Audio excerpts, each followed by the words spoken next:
Hi, Molly back here with Mel, part of the pain slaying team at Graysville, for part 2 of our workstation setup, which is going to be the desk. So, the desk and the computer. So we're going to talk about the height of the keyboard and also the monitor. So the keyboard height, if your elbow is against your side, the fingers should comfortably rest on the keyboard. So that's the right depth, maybe slightly forward. And the right height. So you don't want to have to reach up onto that keyboard, and you certainly don't want to have to reach down. So thanks Mel for your arm there.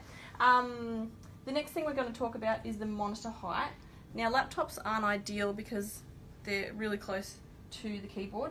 The monitor height should be 20 degrees below eye level. So that will sit in about here. Laptops are okay for short-term use, and here we're largely hands-on, so we're sort of back and forth between patients and paperwork, so it's not too much of an issue. But if you're someone who sits at a desk for 8-9 hours, or even if the kids are sitting for 3 or 4 hours, a desktop computer is so much better for their posture and relieving back and neck pain, because you get them into a much better position. So we can have the keyboard at the appropriate height, we can have the monitor up here. The alternative, obviously you may not want to race out and buy a new computer, is to get an external keyboard. You can pick them up reasonably cheap, and that way you can lift your keyboard up to get your monitor height, have that external keyboard down at the right height.